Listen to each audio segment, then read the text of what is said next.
আসসালামু আলাইকুম ওয়া রাহমাতুল্লাহ। আমরা সবাই জানি এই জীবন ক্ষণস্থায়ী, আর এরপর রয়েছে এক অনন্ত জীবন আখেরাত, হাসরের ময়দান, হিসাব নিকাশ, পাপ পুণ্যের পরিমাপ, এই সব কিছুই কঠিন সত্য। কিন্তু যখন সেই ভয়ঙ্কর দিনের সব বিচার কার্য শেষ হয়ে যাবে, যখন পৃথিবীর ইতিহাসে শেষবারের মতো ফয়সালা হয়ে যাবে, তখন কি হবে? কোথায় যাবেন মানুষ? আর তখন আল্লাহ সুবহানাহু তাআলা কোথায় থাকবেন? আজ আমরা কোরআন ও সহিহ হাদিসের নির্ভুল তথ্যের ভিডিওতে জানব। কিয়ামতের সকল বিচার শেষে আল্লাহ জান্নাতি এবং জাহান্নামী মানুষের চূড়ান্ত পরিণতি ও অবস্থান কেমন হবে। এক, বিচার শেষে আল্লাহর অবস্থান। আরশ ও আল্লাহর সত্তা। কিয়ামতের কঠিন দিনে যখন সূর্যের উত্তাপ মানুষের মাথার খুব কাছে চলে আসবে এবং মানুষের অসহায়ানি কষ্টে হাবুডুবু খাবে, তখন আল্লাহ তাআলা তার বিশেষ বান্দাদের তার আরশের ছায়াতলে আশ্রয় দেবেন। সেই দিন আরশের ছায়া ব্যতীত আর কোনো ছায়া থাকবে না। সহিহ বুখারী ও মুসলিম। কিন্তু এই বিচার কার্য সম্পূর্ণ হওয়ার পর আল্লাহর অবস্থান কি হবে? আমাদের মনে রাখতে হবে, আল্লাহ তাআলা সব সৃষ্টির মতন নন। তিনি সময়ের, স্থান ও সৃষ্টির ধারণার ঊর্ধ্বে। পবিত্র কোরআনে আল্লাহ তাআলা স্পষ্টভাবে বলেছেন, দয়াময়। আল্লাহ আরশের উপর ইস্তাওয়া, উপস্থিত হয়েছেন। সূরা তাহা আয়াত 5। ইসলামের মূল আকীদা বা বিশ্বাস অনুযায়ী আল্লাহ তাআলা তার আরশের উপরেই আছেন। তিনি স্থান ও কালের মুখাপেক্ষী নন, কিন্তু তিনি আরশের উপর অবস্থান করেন। আমরা তার ধরন বা আকৃতি জানি না, কিন্তু আমরা সেইভাবে বিশ্বাস করি যেভাবে তিনি নিজের বর্ণনা করেছেন। কিয়ামতের পূর্বে, কিয়ামতের দিনে এবং কিয়ামতের পরেও আল্লাহ তাআলা তার আরশের উপরে স্থাওয়া হয়ে আছেন এবং থাকবেন। তার ক্ষমতা, জ্ঞান ও দৃষ্টি সবকিছুর উপর পরিবর্তিত। এই বিষয়টি শুধুমাত্র কোরআন ও হাদিসের বক্তব্যের ভিত্তিতে বিশ্বাস করতে হবে এবং এর কিভাবে তা নিয়ে চিন্তা করা যাবে না, কারণ তা মানুষের বোধগম্য নয়। এটাই তাহলে সুন্নাহ ওয়াল জামাতের আকীদা। 2, মানুষের চূড়ান্ত গন্তব্য জান্নাত ও জাহান্নাম। যখন বিচার শেষ হয়ে যাবে, পাপ পুণ্যের পাল্লা চূড়ান্ত হবে, তখন মানুষ চিরতরে দুটি দলে বিভক্ত হয়ে যাবে, জান্নাতি ও জাহান্নামী। জান্নাতীদের চূড়ান্ত গন্তব্য জান্নাতুল ফেরদাউস।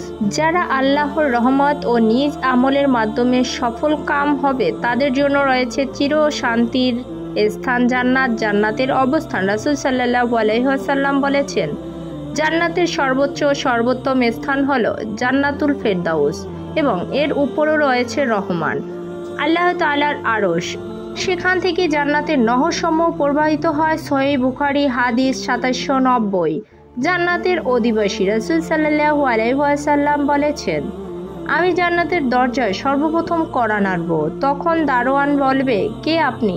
আমি বলবো, মুহাম্মদ। তখন সে বলবে, আপনার ব্যাপারে নির্দেশ রয়েছে যেন আপনার আগে কারোর জন্য জান্নাতের দরজা না খুলি। সহিহ মুসলিম হাদিস 197। এরপর সর্বপ্রথম আমার উম্মতরা জান্নাতে প্রবেশ করবে। জান্নাতের জীবন। জান্নাতীরা সেখানে প্রবেশ করবে কোনো প্রকার পার্থক্য ছাড়াই। তাদের পোশাক পুরাতন হবে না, যৌবন শেষ হবে না। তিরমিজি হাদিস 2545। আল্লাহ তাআলা বলেন, সেথায় তারা যা কামনা করবে তাই পাবে এবং আমার নিকট রয়েছে আরও অধিক নিয়ামত। সূরা কাফ আয়াত 35। জান্নাত হলো অনন্ত জীবনের দিন, যেখানে আর কোনো মৃত্যু নেই। জাহান্নামীদের চূড়ান্ত গন্তব্য সিজ্জি ও জাহান্নামের অগ্নি। আর যারা আল্লাহর আয়াতকে অস্বীকার করে এবং সীমা লঙ্ঘন করে, তাদের জন্য রয়েছে শাস্তির স্থান জাহান্নাম। জাহান্নামের অবস্থান। হাদিসের ভাষ্য অনুযায়ী জাহান্নাম হলো সপ্তম জমিনের নিচে অবস্থিত। এটিও আল্লাহ তাআলার এক বিশাল সৃষ্টি। জাহান্নামের জীবন। আল্লাহ তাআলা বলেন, হে মুমিনগণ, তোমরা নিজেদেরকে এবং তোমাদের পরিবার পরিজনকে রক্ষা করো সেই অগ্নি হতে, যারা ইন্ধন হবে মানুষ ও প্রস্তর। সূরা তাহরিম আয়াত 6। জাহান্নামীরা জাক্কুম বৃক্ষের ফল ভক্ষণ করবে, তা তাদের পেটে পূর্ণ করে দেবে এবং এরপর তাদের জন্য থাকবে ফুটন্ত পানির মিশ্রণ। সূরা আশরাফ আয়াত 62 থেকে 67। জান্নাত ও জাহান্নাম উভয় চিরস্থায়ী। আল্লাহ তাআলা জান্নাতবাসীদের উদ্দেশ্যে বলবে, তোমরা চিরকাল এখানেই থাকবে, আর কোনো মৃত্যু নেই। আর জাহান্নামবাসীদের জন্য একই কথা, চূড়ান্ত ফয়সালা। মুমিনদের জন্য আল্লাহর এক বিশেষ নেয়ামত। জান্নাতীরা তখন জান্নাতে সকল নেয়ামত উপভোগ করবে, তখন আল্লাহ তাআলা তাদের এক বিশেষ নেয়ামত দেবেন। রাসূল সাল্লাল্লাহু আলাইহি ওয়াসাল্লাম বলেছেন, যখন জান্নাতবাসীরা জান্নাতে প্রবেশ করবে তখন আল্লাহ তাআলা বলেন, তোমরা কি আরও কিছু চাও?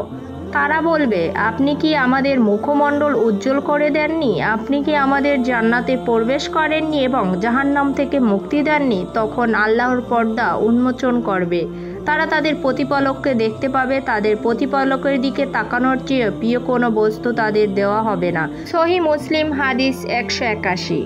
এটিই হবে জান্নাতীদের জন্য সর্বশ্রেষ্ঠ ও চূড়ান্ত নেয়ামত। প্রিয় দর্শক, কিয়ামত বা বিচার দিবসের পর জীবনের আর কোনো পরিবর্তন নেই।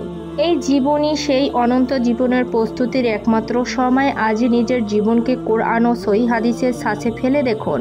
আপনার প্রতিটি আমল যেন শিরক ও বিদআত থেকে মুক্ত হয়, শুধুমাত্র আল্লাহ তাআলার সন্তুষ্টির জন্য হয়। কারণ মুক্তির জন্য শিরক মুক্ত ঈমান এবং নেক আমলের কোনো বিকল্প নেই। আল্লাহ তাআলা আমাদের সবাইকে সেই সৌভাগ্যবানদের অন্তর্ভুক্ত করুন যারা আল্লাহর আরশের নিচে ছায়া পাবে এবং জান্নাতুল ফেরদাউসে আল্লাহ তাআলার দিদার লাভ করবে। আমিন। ভিডিওটি ভালো লাগলে লাইক করে অন্যদের সাথে শেয়ার করুন, যাতে তারাও সঠিক জ্ঞান লাভ করতে পারে। আর এমন কোরআন ও হাদিস ভিত্তিক তথ্যবহুল ভিডিও দেখতে আমাদের চ্যানেলটি সাবস্ক্রাইব করে পাশে থাকুন। আপনার প্রশ্ন ও মতামত কমেন্ট বক্সে জানাতে পারেন। আসসালামু আলাইকুম ওয়া রাহমাতুল্লাহ।